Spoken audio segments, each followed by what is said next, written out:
Our second speaker is Mary Jessica Woods, presenting The Forest in Human Form, an exploration of salvific imagery in Nausicaa of the Valley of the Wind.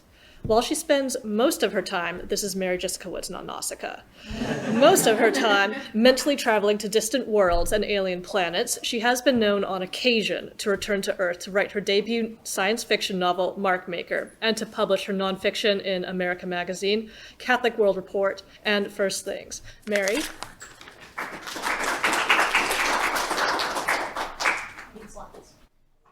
In drought and in downpour, the land spews forth its poisonous salts. Crops rot in the vine. The cattle bring forth weird offspring. Infants die as they are born, and the numbers of man grow fewer and fewer. No flags wave from the magnificent towers. They turn to dust and are left to collapse. The passage I just recited might have come from the Bible, from a psalm or a book of the prophets, perhaps, with its mournful imagery of a civilization falling into ruin. But in fact, this is a quote from Hayao Miyazaki's epic science fantasy manga, Nausicaa of the Valley of the Wind. The world of Nausicaa is a world on the brink of extinction. 1,000 years have passed since the 7 days of fire, an apocalyptic event that left humanity decimated and the earth poisoned. In the wake of the disaster, a massive forest, known as the Sea of Corruption, has sprung into being. It is home to gigantic insects and mysterious plants that contaminate the atmosphere, making it lethal to humans. As the forest unstoppably spreads, the remaining human nations struggle to survive on the peripheries of the continent, waging brutal war with each other over ever-dwindling resources. Into this bleak, dying world steps Nausicaa, the young princess of the Valley of the Wind. A clearly salvific figure, Nausicaa brings hope and healing to every people she encounters. In this talk, I will reflect on 3 ways that Nausicaa brings hope, that Nausicaa appears as a Christ-like or incarnational character. First, her taking on the image of all peoples. Second, her willingness to absorb the suffering of others into herself. And third, her ability to guide the lost into the path of salvation. I will end by exploring the question of what salvation even means in Nausicaa's world, and whether the characters, or even the author himself, think it is possible to attain. Just a couple of notes. Some of you may be familiar with the film adaptation of Nausicaa. In this presentation, will be referencing the manga. So if you're only familiar with the movie, you're going to be hearing me talk about some plot events and world building that aren't in the movie. So I'll try to lay that out in a way that makes sense, but just wanted to make a note of that. And then also a quick note that the comic panels I'm showing on the slides are in the original Japanese reading order of right to left, so if you're not familiar with reading manga, just wanted to make a note of that. So how does Nausicaa exemplify incarnation? The first and clearest way is her physical appearance. As she explores the war-torn world and makes new allies, she acquires items or pieces of clothing that let her, in a sense, embody each people she encounters. First of all, she represents her own people, the Valley of the Wind, a small but proud border kingdom that lives in relative peace, protected from the forest miasma by the constant sea winds. Nausicaa is a princess, the daughter of the valley chieftain, as well as a wind rider, an aircraft pilot of extraordinary talent and intuition. Her flight gear, as well as the distinctive white glider that she flies throughout the story, represent her people's unique heritage, specifically their devotion to the god of the wind, whom they believe gives them shelter from the poisoned world. The Valley of the Wind is a vassal kingdom of the Tauromachan Empire, a much larger nation that is engaged in a brutal war of conquest with the people of the south, the Dorok Empire. At the beginning of the story, Nausicaa is called upon to fulfill her chieftain's oath by serving in the war against the Doroks. Early on in the campaign, she is captured by a Dorok tribe, a tenacious group of war refugees who are fighting against the Tauromachan Empire. Although they consider Nausicaa an enemy at first, a compassionate old woman gives her a dress of Dorok design, because Nausicaa reminds her of her own daughter, who died in the war. This is the dress that Nausicaa will wear for the rest of the story, as she strives to build peace between the 2 enemy nations.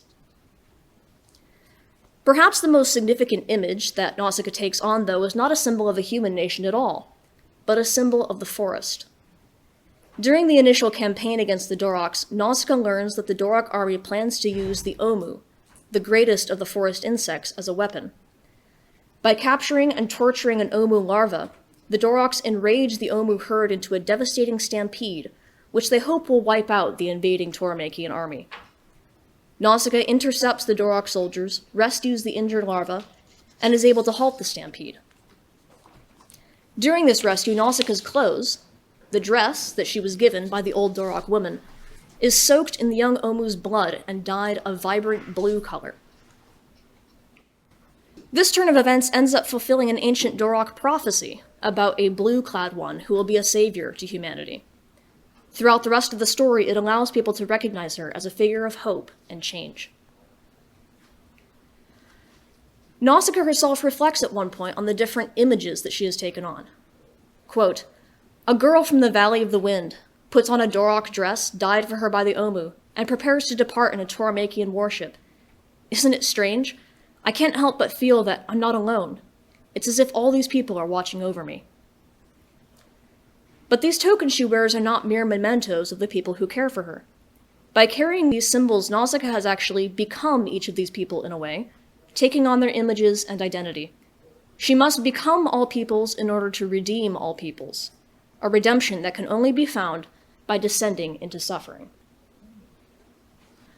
One of Nausicaa's foremost qualities is her compassion, a rare virtue in a world of hate, fear, and desperation. Her ability to suffer with others, animal or human, is what makes her so successful as a peacemaker. Specifically, her ability to absorb the suffering of others, without lashing out in return, allows her to put an end to cycles of violence that have been perpetuated for generations. This image of absorption of suffering is one that is very prominent in the manga. Let's take a look at a few examples. The first notable instance is a moment near the very beginning of the story where Nausicaa tames a wild squirrel fox that her mentor, Master Yupa, has rescued from the forest. When Nausicaa reaches out her hand, the terrified creature immediately bites her finger, drawing blood. Nausicaa, however, does not react. Instead, she remains still, acknowledging the creature's fear, saying, "You were frightened, weren't you? But it's all right now." The anger and ferocity immediately drain out of the little creature, leaving him calm, even remorseful it seems, for hurting Nausicaa. This moment, which may not seem very important at first, actually establishes Nausicaa's fundamental role in the story, to take the suffering of others into herself in order to free them from their fear and pain. We see many variations of this image throughout the story. In a fascinating reversal, we see Nausicaa's mentor, Master Yupa, do the exact same thing for her that she does for the squirrel fox. Near the opening of the story, Toromachian troops land an airship in the Valley of the Wind, a dangerous action that risks contaminating the valley with toxic spores from the forest. Nausicaa, enraged that the troops are endangering her people, recklessly challenges one of the soldiers to a duel. In the middle of the duel, Master Yupa arrives and throws himself between the two combatants, blocking Nausicaa's blow with his own arm. "This is a duel that must have no victor," he declares. "Whoever falls, hatred will breed hatred. Will you walk the path of mutual destruction?" Nausicaa, seeing that she has shed the blood of her own beloved mentor, returns to herself, and Yupa, by absorbing her rage, prevents the valley from descending into war. This habit of self-sacrifice is not merely something that Nausicaa learned from her mentor. Nausicaa's very existence is due to this same process of absorption of suffering. Early on, we learn that she is the only surviving child out of 11 siblings. The childhood mortality in this world is high, due to the toxins that saturate their environment. Much later on, near the end of the book, we learn that Nausicaa is not only the lone survivor of her siblings, but she is also the youngest. In other words, her 10 older siblings literally absorbed the poisons from their mother's body, allowing Nausicaa the chance to be born a healthy child. She is only alive because other people died in her place. In addition, this taking on of suffering is not just fundamental to Nausicaa's character, it is also the fundamental mystery of the forest. For centuries, humans have feared the forest because of the insects that guard it and the lethal miasma that it produces. But as Nausicaa discovers during her journey, the forest has a secret purpose. The gigantic plants are slowly absorbing the toxins in the earth and are purifying the soil. The so-called Sea of Corruption, which seems to bring death, is actually the means by which the world is being purified. Nausicaa is able to discover this secret in part, no doubt, because of her own empathy and willingness to suffer for others. She exists at the crossroads between humanity and the forest. She is, in fact, the forest in human form, imitating its fundamental purpose of purification. She stands at the center of both worlds, working out the salvation of both man and nature through her own suffering. Like the forest, Nausicaa takes pain and poison into herself in order to purify the hearts of the people she encounters. In the process, she wins friends and allies, many of whom were at first her enemies. Because of this salvific role that she plays, Nausicaa is able to lead many people who were lost in hatred into a path of redemption. For example, she converts Kushana, the Toramachian warrior princess who was driven by revenge, to her own cause of peace. Nausicaa even redeems the God Warrior, one of the ancient artificial beings responsible for the pollution of the world during the 7 days of fire. Both of these characters I would love to give talks on by themselves, but I don't have time, so I have to move on, but they're cool. But in any case, no one, it seems, can meet Nausicaa and remain unchanged. One of the most striking examples of Nausicaa's redemptive power takes place in chapter 6 of the manga, which is entitled The Place Dreamed. A little context is necessary to set up this scene. At this point in the story, the great herd of Omu, the mysterious insects who guard the forest, have died, sacrificing their lives to stop the growth of a biological weapon created by the Dorok army. Nausicaa, in grief and near despair, tries to sacrifice herself with the insects, but the Omu preserve her life, sending her into an unconscious, trance-like state. In this state, Nausicaa has a vision of a dark, barren land, where she is nearly possessed by an evil spirit. The soul of Miralupa, the brother of the Dorok emperor, a powerful, corrupt man, who has been trying to hunt Nausicaa down and destroy her. Nausicaa, however, is able to resist Miralupa's spiritual attack, banishing the shadow that clings to him and revealing his true form, a withered, naked, cowering old man. Rather than responding with anger or revulsion, Nausicaa pities Miralupa. "It's hot enough to burn, yet piercingly cold," she says, referring to the shadow that had enveloped him. "And to think your entire body was covered with it. It must have been very painful for you." In what is perhaps one of the most moving moments in the comic, Nausicaa beholds this man, twisted, deformed, and barely human, and instead of turning away, takes him by the hand to lead him out of the darkness. With the spiritual aid of her friends, Nausicaa leaves the barren landscape of her own despair and journeys through a dream forest. At the end of the forest, the massive trees fall away, revealing a stunning sight, a place of water and light and open fields with clean air and fertile soil. This is the Pure Land, the place that after 1,000 years of the forest's growth has finally been cleansed of the ancient poison that man inflicted on it. This glimpse of the Pure Land is no mere vision. It is a real place, the fulfillment of the forest's purpose, which Nausicaa is allowed to visit briefly in her dream state. Nausicaa knows that she cannot stay in this vision. Her work is not over. "I'll have out my life," she says, "in the twilight of this world that humankind has polluted." Miralupa, however, is seemingly allowed to stay in the Pure Land. He runs off joyfully, disappearing into the light-filled landscape. Through the grace of Nausicaa's compassion, and not through any merit of his own, this old, corrupted man finds an afterlife of peace in a healed land. This vision of the Pure Land that Miyazaki presents is a beautiful one, rich with spiritual depth. We could read it on the surface as an image of heaven, of the restoration that Christ has promised to bring to the world. But Miyazaki is not a Christian, and the world of Nausicaa is not quite so straightforward.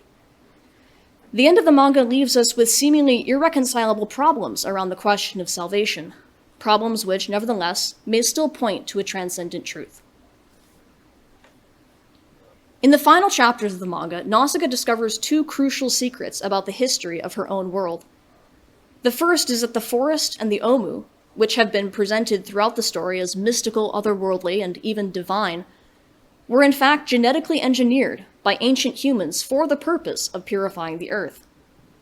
The second secret is that these same ancient humans genetically modified themselves to be able to tolerate the poisoned ecosystem. They did this in order to survive, but the consequence is that their descendants, all the remaining human nations, are no longer able to breathe pure air or live in a clean environment. Nausicaa realizes the terrible truth. When the forest has finished its work and cleansed the earth, humanity will die, because their bodies are no longer adapted to a world without poison. At first, this might seem to be a cynical undermining of the previous vision of salvation that Miyazaki presented in The Pure Land.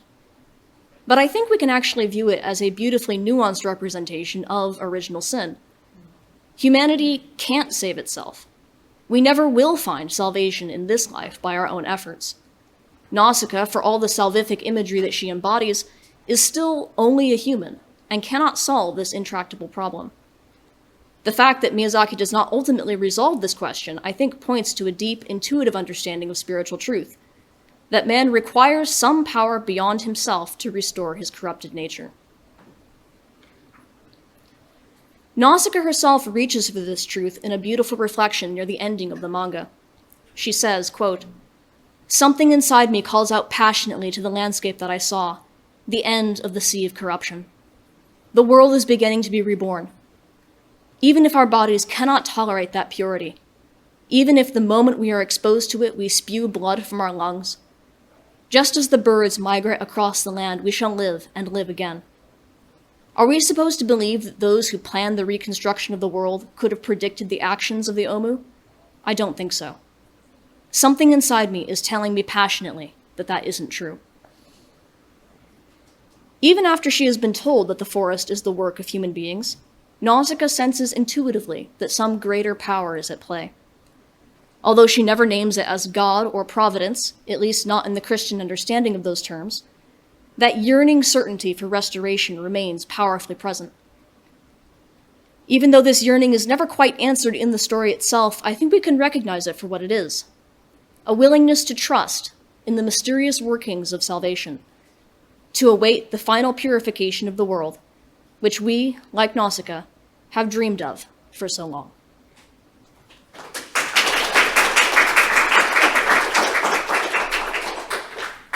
All right, let's invite Leah back up and we can start fielding some questions. So hit him with what you got. These are some bona fide fandom nerds here. You can take it. I need to read both Children of Men and the manga. Yes, you absolutely do. But I know definitely within Miyazaki's works, there's always kind of a, not always, but often an ecological environmentalist portion of it. It seems like, and I think this speaks to both of them, that there's a worldly salvation. Mm-hmm. That really the salvation in Nausicaa is, the world is livable again, and then Children of Men, there are people again. So it's not, it feels like the salvation both of those is not necessarily transcendental.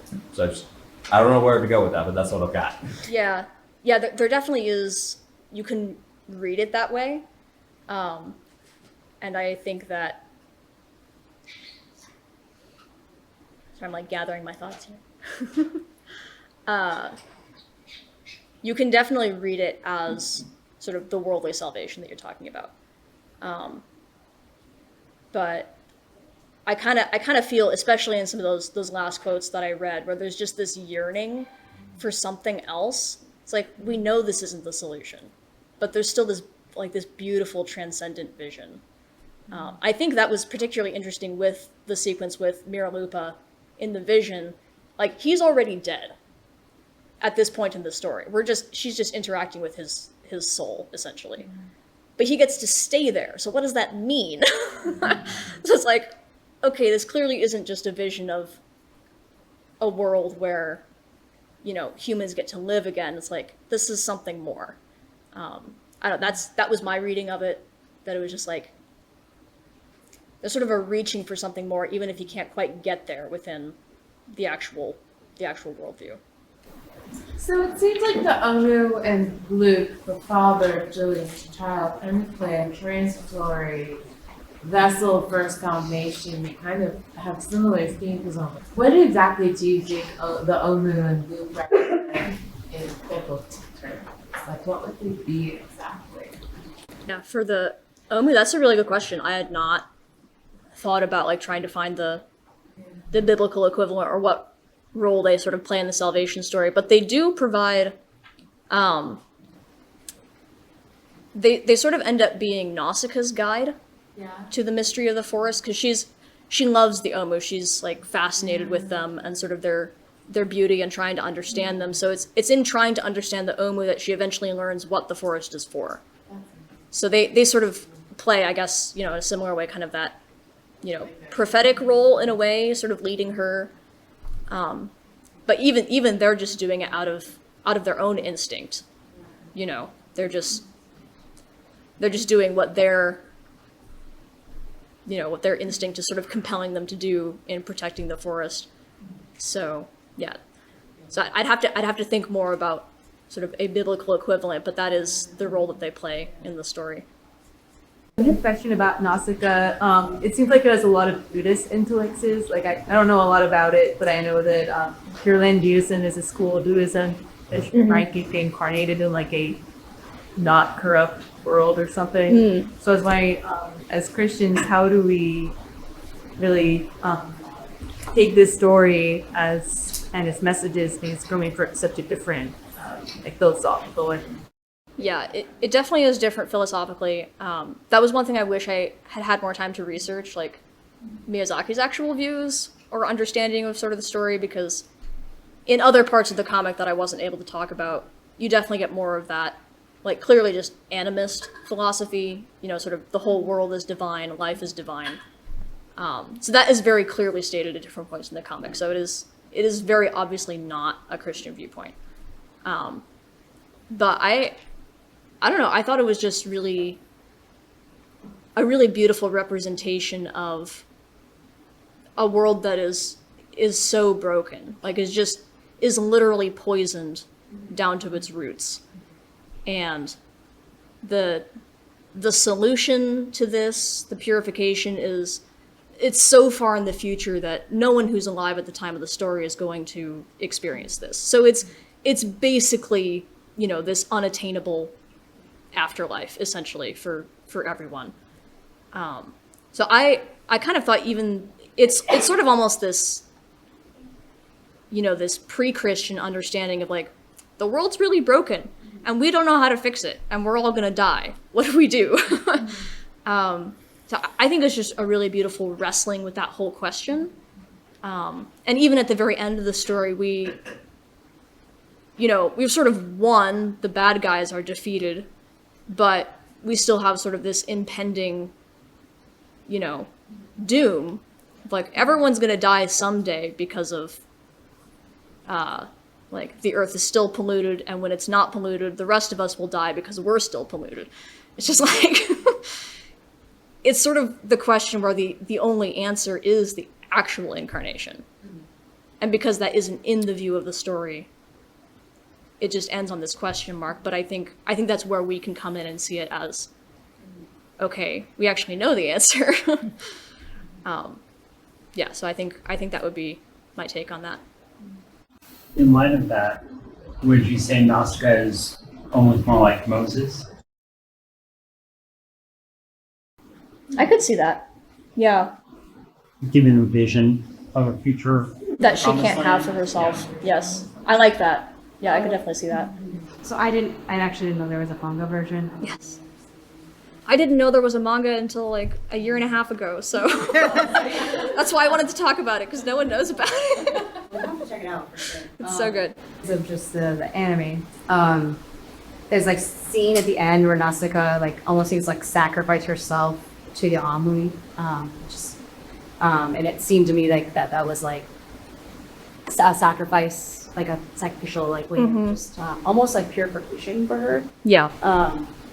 And just given that, and especially like the symbolism with like the older woman seeing the prophecy of that she to be the one to have sacrifice herself for the world. I was just wondering how you see that playing into the rest of your commentary.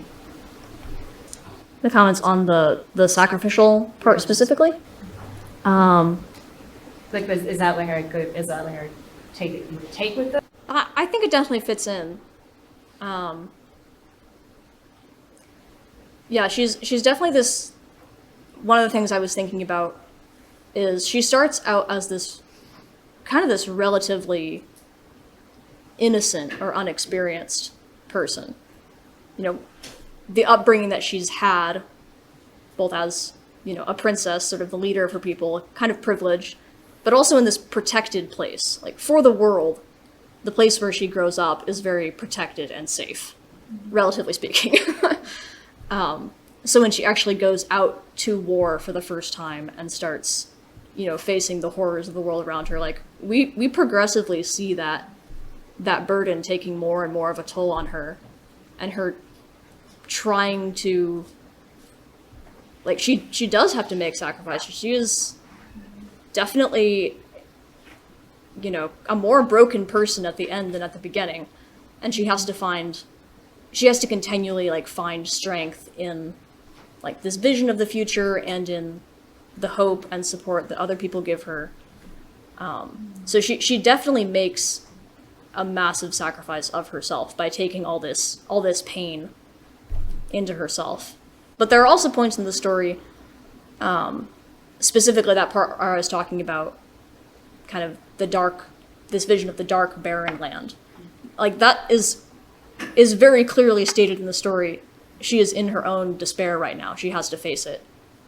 And I think there's this point, which I didn't get to show this panel of the comic, but when she brings Miralupa with her from, like, the dark barren land into the dream forest, there's this other character who's kind of helping guide her through the dream.